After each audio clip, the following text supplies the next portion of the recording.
Left of the box.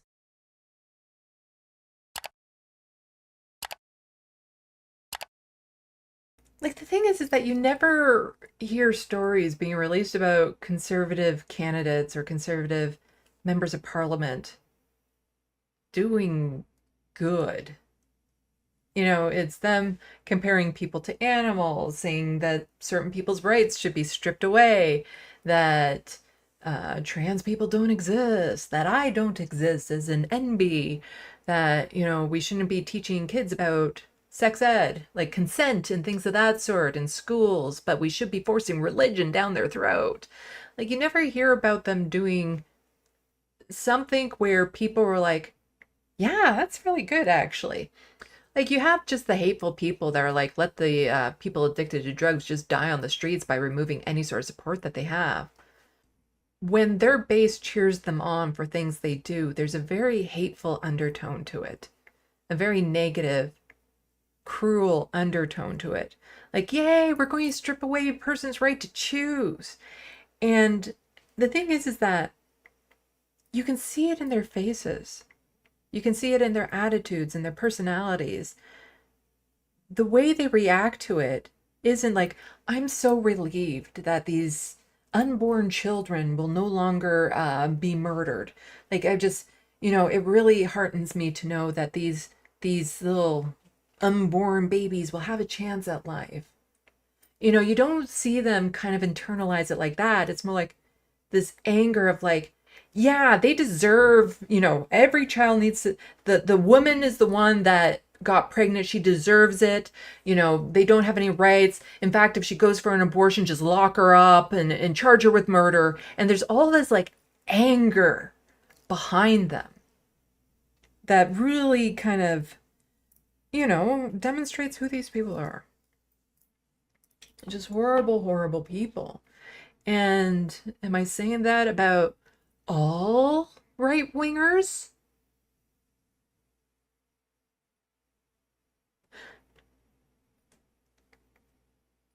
Yeah, kind of. Yeah, yeah. Because here's the thing, horrible people can do occasional good things, but that doesn't mean that that makes them a good person. And so I'm pretty sure a lot of these right wingers are capable of doing a good thing here or there, but the overall impact that they're having on society is harmful and hurtful and hateful.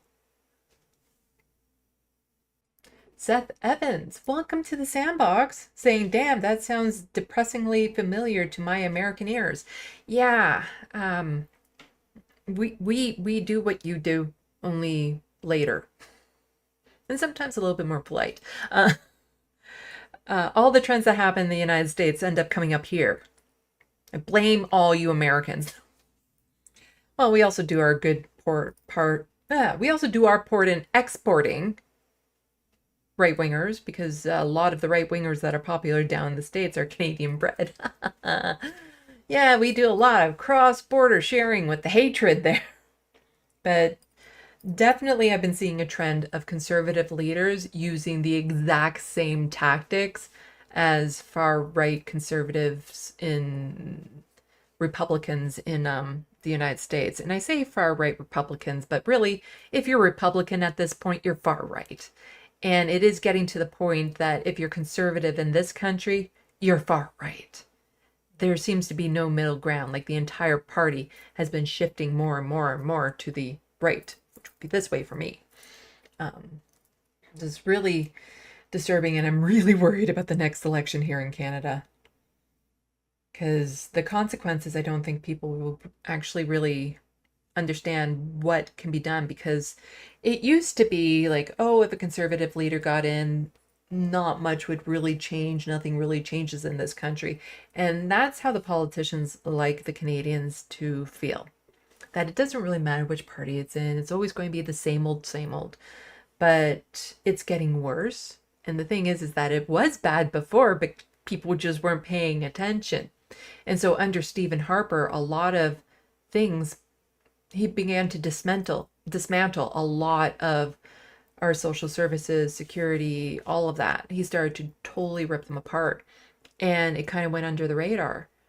But it's been set up now that if Pierre Poilievre gets into power, he will do horrendous damage to the well-being of any Canadian, the economy, housing, LGBTQ plus folks, bail reform, and all this sort of stuff. Like some of the things he's promising to do. And as I keep on insisting, you're not voting for a person with him. You're voting for an NCP.